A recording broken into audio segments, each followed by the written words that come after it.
Welcome to The Open Queue, a podcast where we talk about entertainment, pop culture, and the daily life of navigating the entertainment industry as a creative. I'm your host, Shaka Omari, and I'm joined by my business partner, Charles Malone.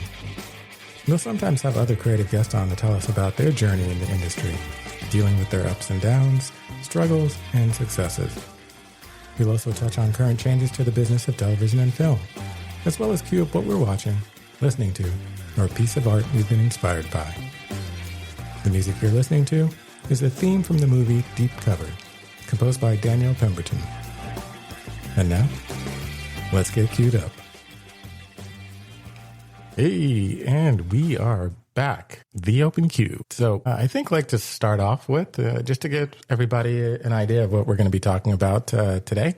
One of the things I wanted to talk about is streaming really killing cinema, or is it just forcing it to evolve? Also, we're going to be talking about this really, really cool movie we saw, funny enough, on streaming, a comedy movie called Deep Cover. And we'll get deeper into that like further on. But I think maybe, Charles, do you have a rundown of things that you want to maybe talk about on the business or anything you're inspired by?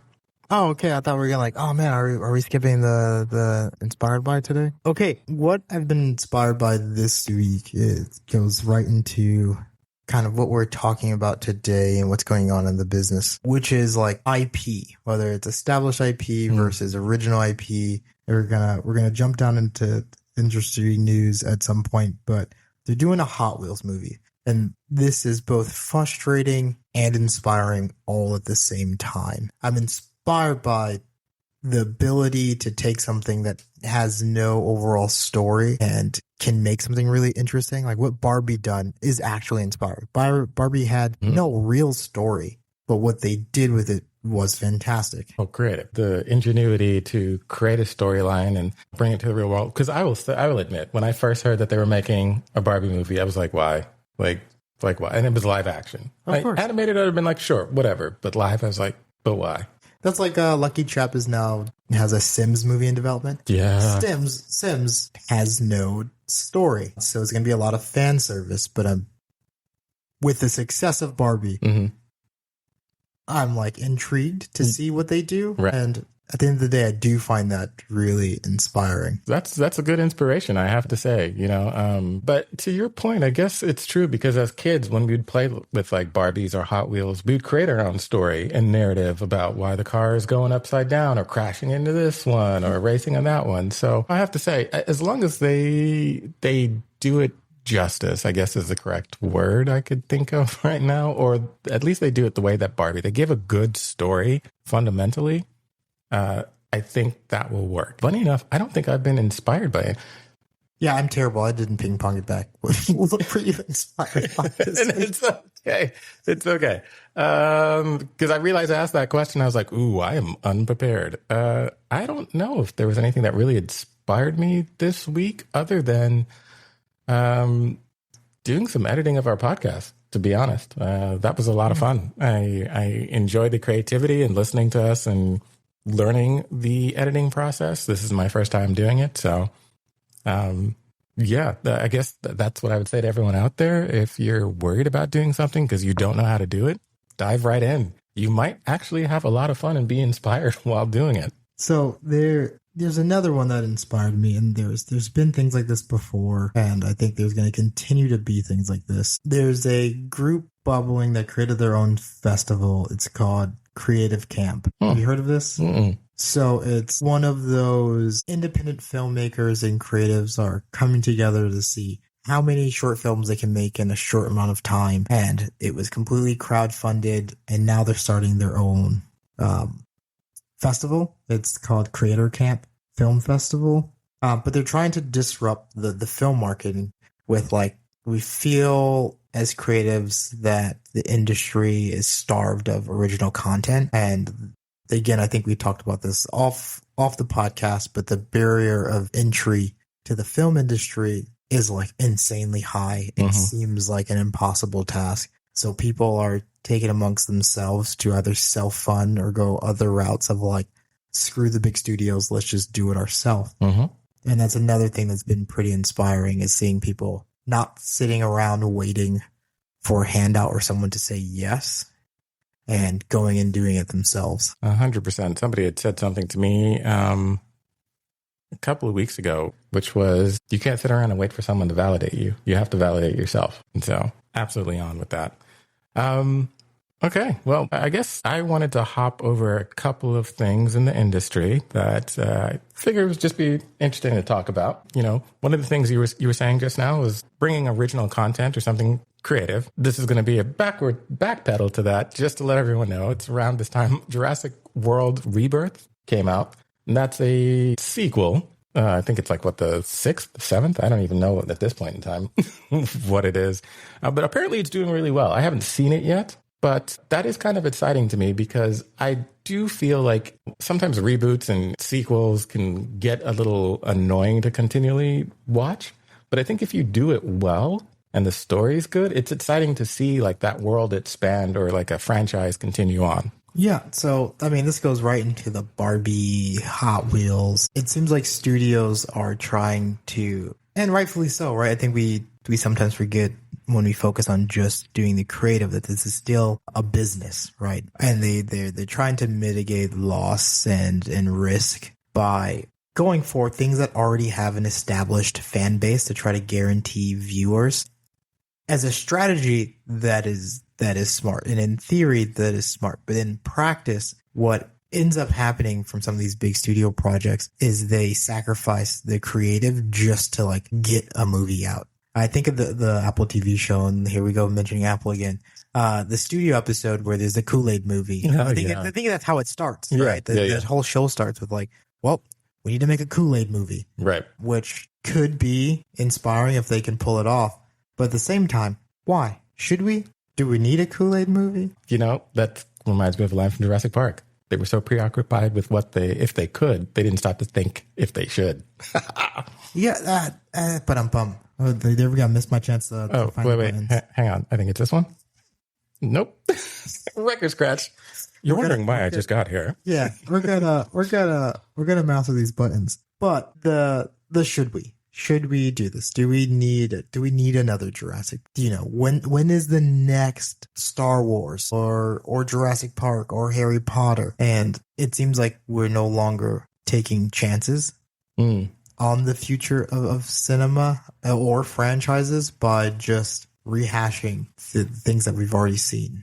Well, you know, it's interesting because you did say IP was something you wanted to talk about. And what I've discovered, to your point, it seems like now the industry is trying to do a shift to getting established IP, having, you know, eyeballs on it already. But it seems the route they're going is by picking up books now. But they've always picked up books. But it seems like it's ferocious now. Like now, instead of taking an original script from someone, one of the things I'd heard from a writer friend of mine is that they told him, okay, your script is good. Turn it into a book, publish it. Let us know how it does, and then come back to us and we'll make it into a film. So it's almost like they need to test the market first with a script as a book to see if people read the book before they turn it into a film. The long story short, Star Wars, the original trilogy, wouldn't be made today. No, it would need to be a book first. Yeah, that's sad. Okay, so speaking on that, I think you said something earlier this week or today because time doesn't exist for me. That new parent life? Yeah, it was just life. Life be life, and y'all. It had to do with the devil advocate of if we hit reboot or superhero fatigue, and I thought you had a really good outlook on it. You're talking about like something I'd read or heard is that it's not necessarily superhero fatigue. That's a great buzzword. But what it is that people are tired of these superhero stories that don't matter. And so if you do a good story, kind of like Thunderbolts was one of those ones that was kind of not marketed, I don't think as well as it could be, but it had this wonderful hidden message and you really cared about the characters. People enjoyed it. Yeah, I think Thunderbolts, that made me change my opinion. Thunderbolts and your thing kind of made me readjust the way I looked at superhero fatigue or IP fatigue when you're talking about rebooting a TV show from the 90s and like, do we really need that? Is that we do if it's really well done. Mm-hmm. But if you're going to try to churn this out in a meat factory really fast just to try to lazily make some dollars, I don't think it's going to do that well because you're not putting care into the IP itself and the audience that like made it successful. And you're just like, well, they'll watch it again because it's nostalgic for them. And that's it. And you just slap some writers on it without care, and they just churn out this bland hot dog of a product. That is a good analogy, hot dog, because it's like the way it was explained to me. We could talk about streaming. I think we're going to talk about streaming a little bit later. But it's like they give you a fine steak in the first movie, and then instead of caring about the characters, now that they know that you like the steak, they give you like a steak from a buffet table and expect you to just enjoy it as much. And it's like, no. I came to the steakhouse because the steak is good. I don't want a buffet steak. Like that's not what I'm asking for. You know, I will take that and add to it with, or more so, I'm going to slightly change your analogy. Yeah, go ahead. It's like when you have a restaurant that opens up like a small cafe or mom and pop restaurant, and it hits, right? It hits because it's small and it's made with care. And then you open up 2-3 locations. You're like, oh, this is great. Now I can get this in like all different parts of the town. And then it gets bought out by like $1 billion company. And they go like, how can they reproduce this for the masses? And they do it well enough. We're like, okay, well, now this is a chain restaurant. You can get this in Atlanta and in Chicago and in LA. And you're like, all right, it's not as good as it used to be, but it's still consistent. And they're like, well, now let's make this a global chain. And they continue to like tweak and down the recipe for everyone until now, like, man, do you want to go to this restaurant? You're like, meh. I think the biggest thing in your analogy to add is they also look to cut cost. Yeah. How can we make this same quality for cheaper? Yep. And it's cheaper and cheaper and cheaper until people don't want to go. I haven't been to McDonald's in like 8 years. And McDonald's is only good for a road trip. Even road trips, man. We do a couple of times, like at least San Francisco. It's like 6-7 hours sometimes. Not once did we stop at a McDonald's. Wow. It's like I literally have not been to McDonald's almost 10 years. You've probably gotten rid of the salt crack that they use then, so it's out of your system. I will still stand by like McDonald's fries are some of the best guilty pleasure fries they are, but not enough to drive me. And everything else on the menu is just like, meh. Maybe my palate's just gotten better. Okay, snob. Yes. I just want to cover 2 more articles real quick about business, and then I think there was something we wanted to talk about marketing. But just in other recent news, the Paramount Skydance mergers, they have a 90-day extension, so that's in process now. I think that 90-day extension to have that merger happen. Anti-mergers. Is happening. And then an interesting thing that you sent me for all our anime fans out there, turns out that it looks like about 50% of millennials and Gen Z watch anime on a weekly basis. So Netflix, Disney are battling. Sony has Crunchyroll, but they're battling for supremacy in the streaming wars. So anime is the new frontier that everyone is looking to. So you said novels, and novels will always be like a thing in entertainment because like it's already established world and characters. But I think video games and anime are going to have their comic book run. It's obviously already started, but I really think that the live action adaptation of anime is gonna hit over the next 5-10 years. It clearly already has with One Piece, but we're going to get some really good ones because there's some amazing animes out there that even I'm anti reboots and remakes a bit, but I'd love to see some of these things. So contradicting myself, I'm a hypocrite. I think that some of these would be really cool live action. As long as they're done with care, though, I think that's what it is. If they're just giving us a mediocre product just to get views, then it's going to be trash.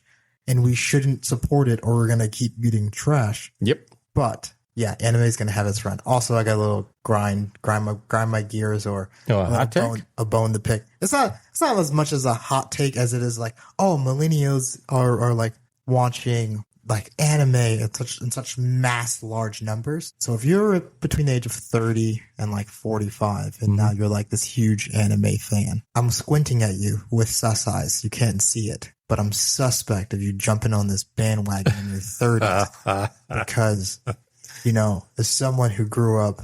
Look at this. Yeah. Look at this gatekeeper. Not gatekeeping. OG, huh? What are the OGs? I'm just bringing back the rough time of the 70s, 80s, and 90s nerds of like, oh, it's so cool now.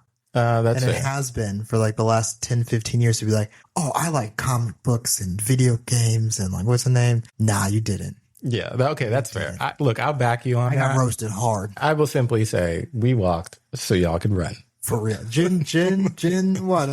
Alpha, Z, Mega. Yeah, y'all could do this because we got picked on hard when. Yeah. Bring your comic books to the lunch table, nerd.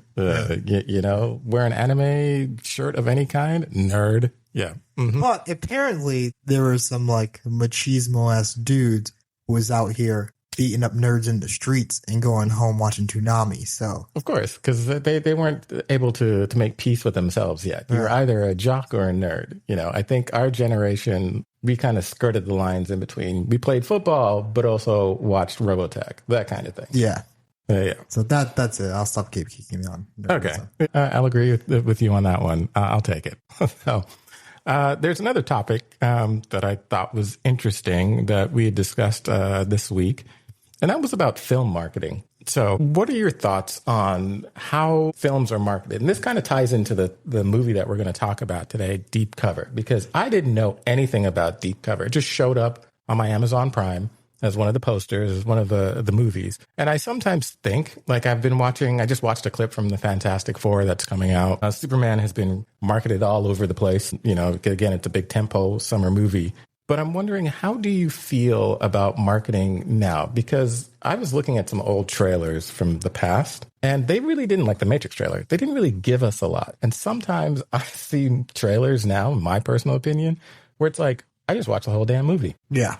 Well, I don't think we have enough time to get into how I fully feel about marketing, because like they're the way that the Marvel films have taken the new spin on marketing, which is like put stuff in the trailer that absolutely is not in the movie. Yes. Which was like great. Yeah. I was like, where is this thing? Oh no, just to get me interested. Oh well, it worked. Yeah. But marketing is changing. It has to change with the generations. Like most Gen Z alpha people spend most of their time on YouTube, TikTok. Mm-hmm.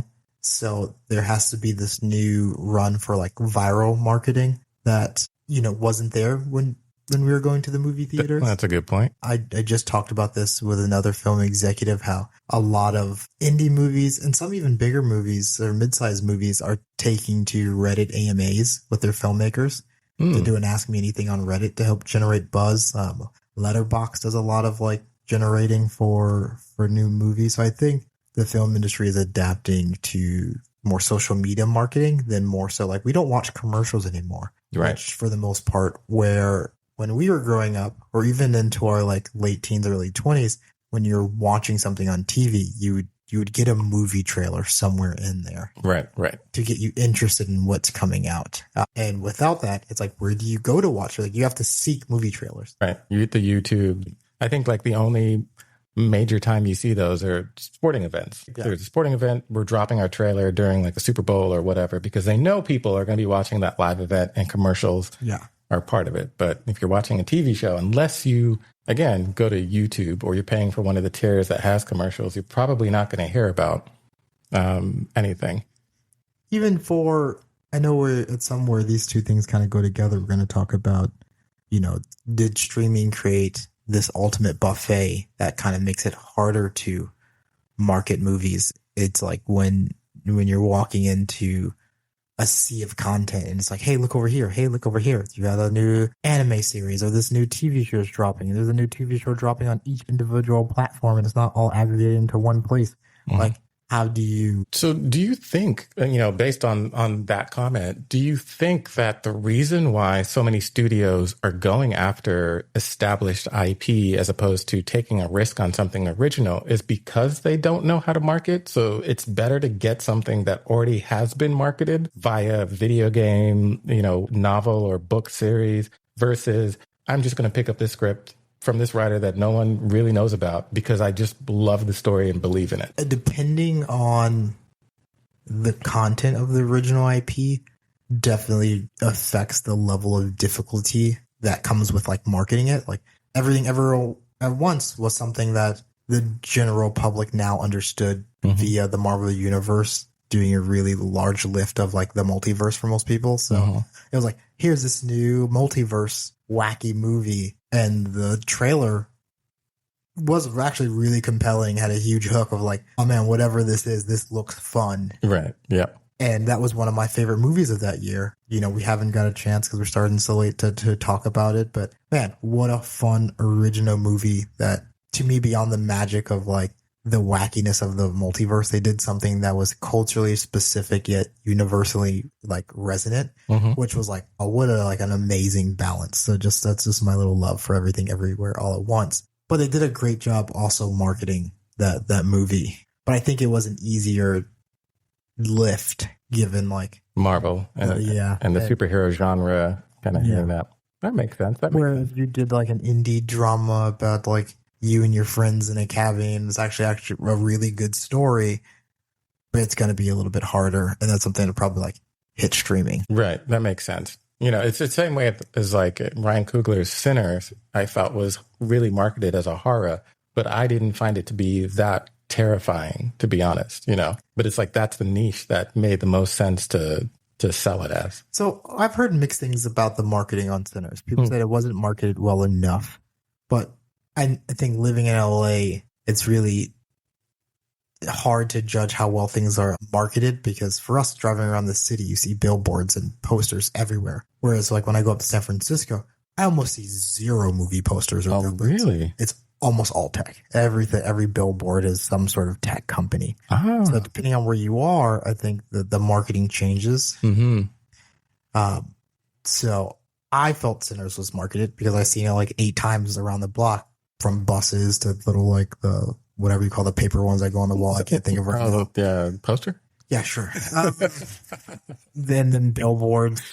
And then the word of mouth of once the movie did drop really did a lot of the heavy lift, it felt like. You got to go see this movie. That, I think, really helped it. It's everyone hopping on, you know, Threads and Twitter, X, whatever it's called now. I feel like that, you know, and then influencers as well. Influencers is a new avenue that they use to market now. I saw a bunch of them, like Straw Hat Goofy is one of them that was, you know, talking about Sinners. There's a girl on Threads called Black Nerd Girl, I believe is her name, that was posting a lot about Ironheart. And you get these little tags that you can add that just pop stuff up on your feed if that's the stuff that you're interested in. It's a tough one. So thinking about deep cover, before we get into it, I feel like you said this, so I'm going to give you credit. It's a movie that would have crushed in the early thousands, I feel like, as a theater movie, like being there laughing with people, because it was genuinely an unexpectedly funny movie. And where are the places for these type of hangover comedies in the current marketplace for like films? I feel like a lot of comedies go straight to streamers. Yes. I feel so too. I don't know if, and I don't know if that's like a thing of people don't know how to approach comedy in this world. Because again, a lot of the comedies from the past, you know, like there are a lot of things you could say that I think Rush Hour now has like a disclaimer at the beginning of it on streaming because some of the jokes might be offensive. I'm rolling my eyes. Yeah. I was going to leave that out, but yes. No, you're going to leave that one in. I'm rolling my eyes. Yeah. I agree with you on that. Everything can't be no, just rolling eyes. Yeah. So I wonder if that's like some of them, sometimes they're afraid, they feel safer to market and go directly to streaming than to be marketed publicly. You know, I haven't talked to anyone about that, but that's just been something I've been wondering. Yeah, it seems like the things that draw people to the movie theaters are the big action films that you want to see, these like epic stunts and scenes. But I think this forgotten thing about comedy is one of those things that are better with other people. Yeah. Comedy shows, improv shows, stand-ups, and movies. There's nothing like being in a space with other people laughing. Not to say things aren't funny home by yourself, but there's just this energy or like contagious the laughter is contagious. Yes. So like watching some of the other people and they're laughing does enhance the funny. I mean, one of my favorite moments as a theater goer back in college, I'm dating myself now, when The Hangover came out, Like that is a movie to see with a group of strangers because the laughter in that, everyone's different tone of laughter. Someone starts laughing at something that nobody else laughed at, which then makes everybody else laugh. Someone has a funny laugh that then makes people laugh even more. Somebody throws out a random comment like, oh, come on, can you believe that? Or no, it just, that theatrical experience in The Hangover was one of the best ones that I had been to. And I just, that's how I felt about Deep Cover. I watched it by myself, but I was like, oh my gosh, this would have been like, I rolled to the side one time clapping, laughing about something. And I would have loved to have been like in a theater, just knowing everyone else was laughing at the same thing that I was. Yeah, I watched it with my partner, and I think it's a little different because I did watch it with someone. But I agree. In a room full of people, it's that,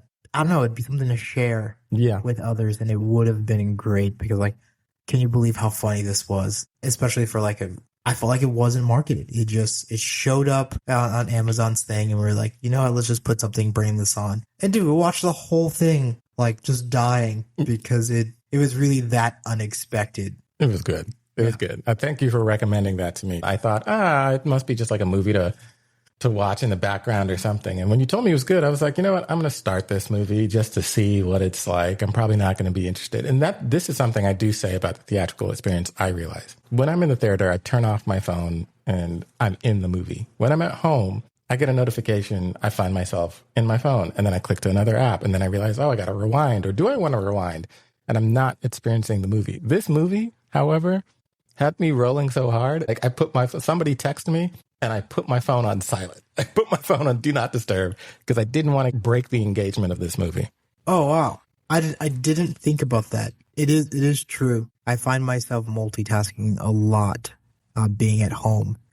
And I have to go in intentionally with the thought when I'm watching certain films, like I'm going to watch this film, and I'll like turn the lights off and like set the mood. This one, like yourself, I had every reason to get on my phone because we genuinely put this on to be background noise. And we didn't even intentionally ignore our phones. We just did because the movie was that funny and engaging. I think we also forget that I think you don't like horror films, but that's another genre that is better with a group of people. There's nothing like a theater of people just like oohing, ahhing, screaming, and jumping together. So I don't know. There's certain things I think we should start pushing for theater again. I do like to see Apple trying to push for like theatrical releases. I know some of this is financial reasons, but I think we all sometimes forget the experience of like being together in a place. Listening to an album at home by yourself is nice, but experience at concert is a whole different vibe. We're still a pack animal to a degree. And I think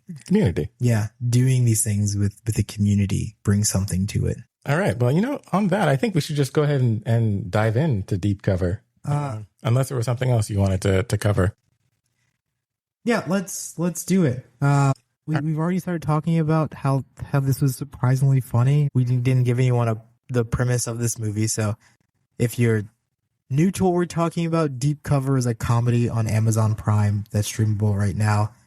And it's about 3 improv actors that are pulled into deep cover to like go and find these like criminal organization or shut down something. Yeah. I'm laughing because I'm just thinking about the movie. I think it's such a unique idea, right? Like as an actor, you get to play pretend and you like go into these roles and you really like try to become and be believable for the audience that you live in this world and you are this thing. So how great of an asset to use that talent as undercover work, kind of like spies or whatever, to try to do that. I just was like, oh, this is such a unique premise that I didn't even think about, to just get some amateur actors to do undercover work. So going with like right on target with everything we talked about today, this was an original story that was inspired by something real. 2 of the writers said they give the original idea to reality because like in New York, there was an article about actors that were hired by the NYPD to do very like low level stings. And it turns out the actors were better at going undercover than the actual like officers because this is what they do. They act. Right. Yeah. And the movie just really runs with this premise where you have like a veteran improv actor, then you have a method actor, and then you have like an IT guy who like joins the improv thing for confidence. Yeah. So just to give everyone, spoiler alert, we're probably going to go into some details. So if you haven't seen it yet, pause the podcast, go watch it, come back to it. I gave you a beat, so you had time to pause. So the actors in this are Bryce Dallas Howard, who plays Kat. She is an American improv teacher, and so she's on a work visa. She's been there for a while. You know, like all actors, she had a dream of becoming, you know, great at it and moving on, but instead she's just teaching. And one of the tough things that she has to deal with is that her students are finding success before she even does. So she's got that kind of chip going with it. Then there's Orlando Bloom, who, hats off to this man. Like, this role that he played in this had me dying.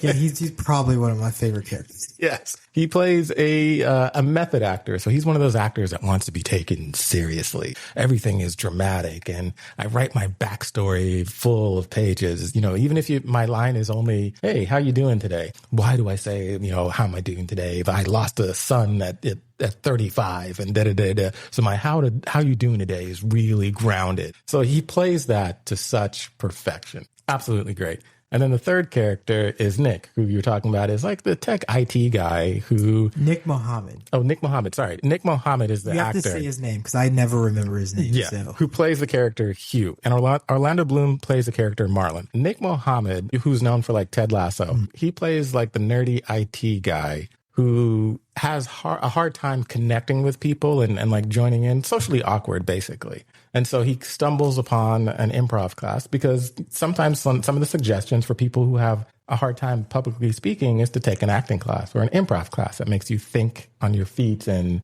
get out of your shell your own way. So the three of them get an opportunity by a police officer played by Sean Bean, which I'll get into a little bit later. But Sean Bean is excellent in everything he does, to go on an undercover sting, to do something simple, low level, like you're talking about, to just... Yeah, I think they had to go and catch someone selling counterfeit cigarettes. If you don't know improv or unfamiliar with improv, I feel like most people listening to this understand improv. It's a game where you just essentially yes and your way into funny scenarios. But in this movie, they keep yes-anding further and further into more trouble, and they don't know when to shut up. So all they had to do is go in and tell the guy, like, you know, I want the fake cigarettes. But then, of course, the method actor... It's actually, I thought it was the method actor at first, right? So the method actor brings something to it, like, because all three of them go in like separately. Oh, he does. He just makes it more serious after. You're right, yeah. But it's the awkward character played by Nick Mohammed who, so the thing that they're supposed to say is, I'm looking for something more affordable, which is then they give the illegal cigarettes. And then he's like, is that it? Is that all you want? And then the IT guy gets so... like stressed. Because he's awkward. He's like, yeah. And, something even more affordable. So when he says that, then Orlando Bloom's character, the method actor, just escalates it.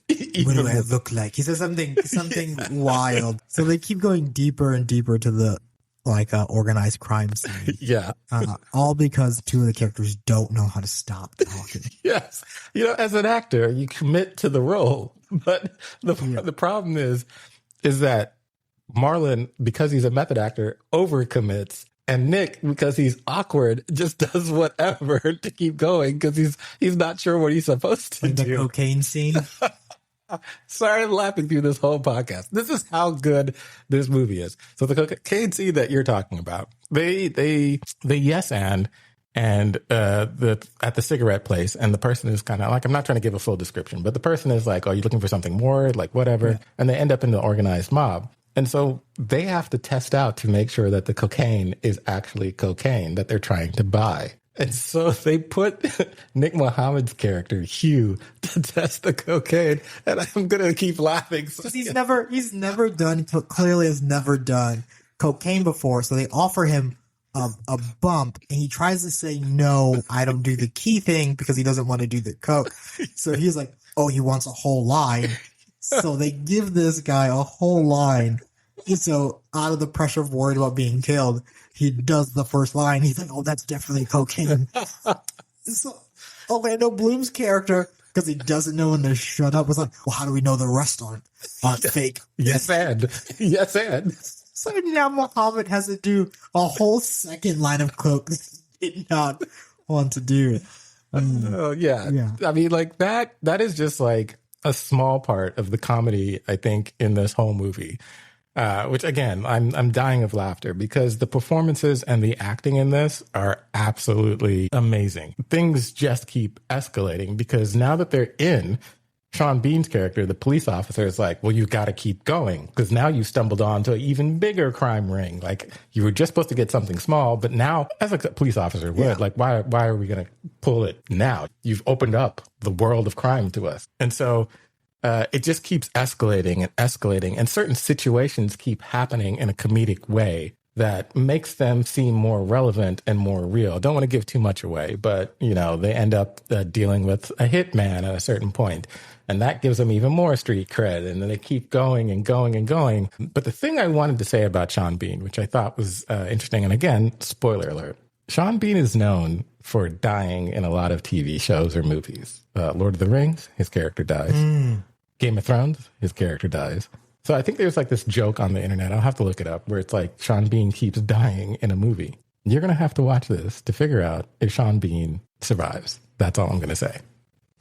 I didn't know that. So now knowing that, yeah, just go and watch it. It's, again, really low bar. I went in knowing nothing about this. Recommend just as like, if you want to watch a funny movie at the end of the night, try to go in with low expectations. But we both really ended up enjoying a movie that wasn't marketed really well, and both were expecting it to be something on in the background, to something I thought Orlando Bloom as an actor did a phenomenal job in. Across the board, all three of them, even the antagonists and the surrounding characters, everyone was just genuinely fun. It was a fun movie. Yeah, like I said, this was a movie, I feel, if streaming wasn't a thing, this would have been a fun movie, a fun summer movie with all the blockbusters that we have, like Jurassic Park and Superman and Fantastic Four and, you know, F1. This would have been a fun movie in the mix of all of that, because you've got all these action movies with elements of comedy, but just a nice comedy movie in the mix for summer. I think this would have been like probably the number 3 movie out of all of those action movies fighting for the number 1, number 2 spot. I truly think so. Yeah, I genuinely believe if Amazon or whoever else was behind this movie gave it a theatrical push with a decent marketing budget, I think it would be a movie we're all talking about right now and seeing. Yep. 100%. So we say all of that to say streaming is great and all, but I really think that the theatrical is where it's at. Well, I guess and no. I'll give a counterpoint. Oh, please, yes. To streaming as we're getting ready to close out. I think streaming does give us a place for the mid-budget and niche films to thrive. I have a question on that. Do you feel then streaming would be better as an indie service for like a lot of indie movies trying to come up, smaller budget films, or do you like that space? Since it seems like what studios are doing now anyways is putting all the major blockbusters in the theater. Yeah, I think that's part of the answer. I think that a lot of people end up finding their... It reminds me of Boondock Saints, which ends up being like a cult classic that you occasionally will just yell, "It was a firefight!" Yes. One of my favorite Willem Dafoe roles. It was it's such a fun movie. I think streaming has a lot of opportunity to do that for a lot of filmmakers. You know, the opportunity of cult classic. I see you thinking. Well, I was thinking about this because I like that idea. I was just thinking it would be interesting if the studios did something like how they did with Hulu, right? Where they just made one streaming service for all their indie films that you could go and shop their library. Oh, okay. You're giving me eyes. Well, what's the issue? What's the issue? I had a gut reaction to just the words of one more streaming service. No, like get rid of the streaming services they have now. Like get rid of Paramount, because again, the TV shows and things like that, that's cool. but it's costing them a lot of money. People are hopping back and forth. I don't think you really need I don't think you need a Paramount Plus and a Disney Plus and a whatnot. I think, Lord of the Rings one streaming service, basically cable. Just go back to cable. That's what I'm saying. I mean, partially, yeah. But I was thinking, because there was something, like, I will admit, as a tech guy back in, I guess before the streaming really hit off during the pandemic, I was very much like, oh my gosh, streaming, yes, because who wants cable? Everyone's tired of having this smorgasbord and you never know what's on cable and you pay for all these channels that you don't want. Streaming will make it equitable for the average consumer or whatnot, not realizing what they were planning on doing with streaming. And a mentor of mine at the agency that I was working at the time said something to me I found so very profound, and just goes to show that sometimes your nerdy tech side does not trump wisdom and experience. He said to me, I hear what you're saying, Shaka, and I know that you're excited about the technology and what's cool about it. But the problem is, right now, everyone knows where to go to get the quality that they want. When HBO is like your fine dining restaurant, that's where you go. Your network stations are kind of like your mid-tier restaurant, like an Applebee's or a TGI Fridays. And your smaller networks, which it was like AMC at the time, had just started doing their own original content or whatnot. Those smaller streaming ones are like your fast food. Like, you go, you know what you're going to get. It's easy. Or maybe he was saying networking was like fast food. You know what you're going to get. You know the formula, the procedural, that kind of thing. He said when all these streaming services come out, they're going to be fighting for market share in a way that they've never fought before. And it's going to end up being a buffet. And I realize that now because, again, what we were talking about earlier, there's so much stuff on all these streaming platforms that I don't even know sometimes what to watch. Sometimes something is not marketed. I didn't even know it was on there. I don't find out about it till later, or an algorithm recommends it to me.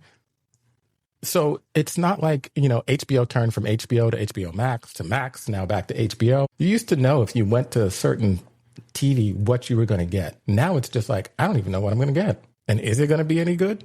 And do I even want to watch? And so then you end up watching YouTube. So it goes back to like too much content, streaming the buffet, giving us too many options of mediocre food. Yeah. Because look, I love a buffet. I will kill a buffet, but I'm not expecting high quality buffet food. Like, I'm just not. Partially I'm still thinking about, is there an indie service that is actually like doable? It kind of reminds me of the Criterion, like, oh man, you can go there for for tons of stuff, but mostly you think like, I'm going to go hit some of the old classics. If one of the streamers really started putting some bucks behind low level, like independent films and original content, and you knew like, well, Hulu blank was for all these new originals. Hulu Originals actually is kind of doing that. Shout out to those Hulu Originals, because I've seen some like funky, fun originals, especially their like horror stuff during Huluween. Again, is some of these movies the best movies? No, but it's still that entry level that we need to find the next generation of filmmakers. Agreed. Because many of filmmakers have said this before. Like, you can go to film school all you want, but the best way to learn how to make a film is making a film. But it's like hard to get that opportunity. And I think that's what YouTube might end up doing, because, it's the place where, as a creator, you can take a risk and you could put it on YouTube and see what works and what doesn't work. And you may find the next Kubrick as a 30-year-old YouTuber because they're just uploading their short film they made on an iPhone. So with that being said, I think it's a good place to wrap up. But I do have a question for you. Since we started this with reboots, got a question for you. Is there one reboot you would actually love to see? Reboot, live action, animated, just, I guess if I had to pick. Dealer's choice, whatever it is that you want. Like, if you did a reboot of an anime, or if you did a reboot of like, I know you complained in our earlier podcast about Final Fantasy, whatever. At least. If there was a reboot that you could make, is there one that you're like, oh my gosh, I have a great idea for this, or a reboot's completely out of it for you? Because I know you'd love to expand a universe, but if you could reboot, what would you love to see? But before I answer, I think that is a great point. I would love to see some of these executives that I think lack imaginations, considering the seats that they're in. look at this from a point of world expansion instead of rehashing the same material with like new actors. Find ways to expand an existing universe, to give us new storylines, to give us new characters. Like Mandalorian was great because it was like expanding the lore. You know, I think Star Wars will do better once we start stepping away from the Skywalker storyline. I get it. That's what the franchise was built off of, but now it's big enough to transcend Skywalker. So if we're going to do that, give us new things in existing worlds, not just the same world rehashed all over again. But if I had to pick, geez, that's really hard. I have some fun, unexpected ones. And I know this has been talked about. There's a TV show from the 80s that I think would be fun. I don't know if you watched it. It's called The Centurions. Oh, bro. 100%. Hey, before anyone runs with that, you have to bring us on that, okay? I was a fan of that as a kid. If we were to reboot that, I wouldn't even care. I wouldn't even mind rebooting it animation-wise. But yeah, you got to include us. Pulling out. Yeah, that would have hit me. I didn't think anyone knew about that one. I mean, I had the toys growing up. Same.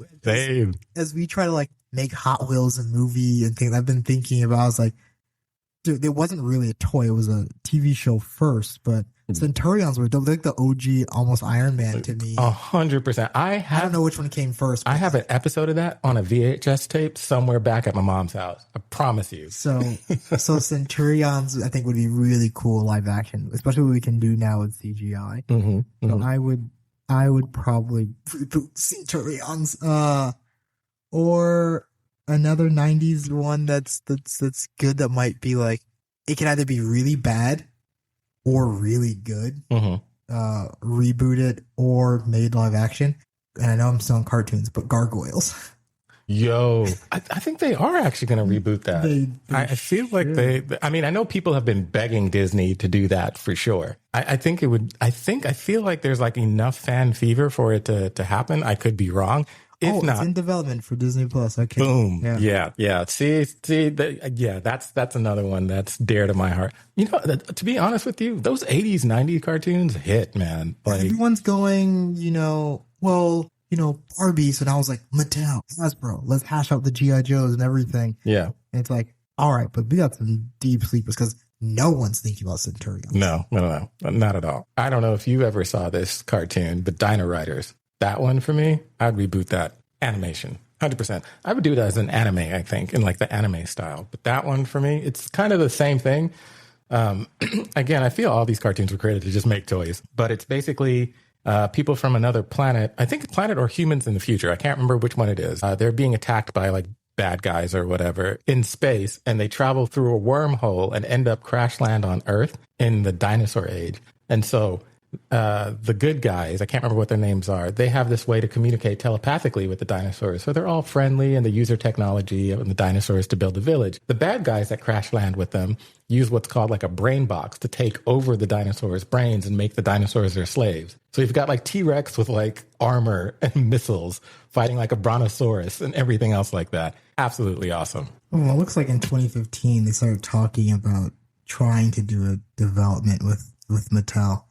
But I'm going to tell you right now from looking at this looks wild. I don't know if this works. This looks so wild. I'll find a way to make it work. Also, I know it's been in development hell, but I'm going to put it out there. Please, please, please bring me on Robotech. I just want to do a live action Robotech. That one will probably happen. That and an Astro Boy. Yeah, I could see Astro Boy. Yeah. I think they already did the like animation reboot of it. All right. Until next time. Yeah. Follow, rate, share. Drop us what you would reboot. I'm pulling out D cups like Centurion, but if you're listening to this, what's something that you love that you would like to see made? Like, yeah, let us know. I'm curious what people want to see, like, rebooted or remade.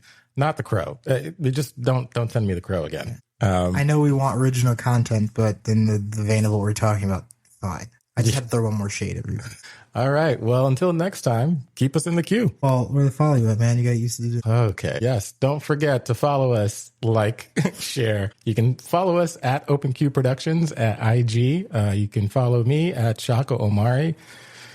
You can follow Charles at some point in time. You know what? If someone out there, marketing person, wants to just go ahead and create one for Charles, let's go ahead and just do that, you know? Until then, you can follow those Sprouts, Gelson's, what else you got? Kroger's and Publix, depending on which coast we're on. Actually, you can also follow him on this app called Belly, because this man he's like a foodie. He eats everything. If you need a food recommendation, he's got it in Los Angeles. He's got it in San Francisco. It's called BELI. Nope. Late. Okay. You can follow me at Good Belly on the Belly app. Still growing my food thing. Awesome. We'll see you next time.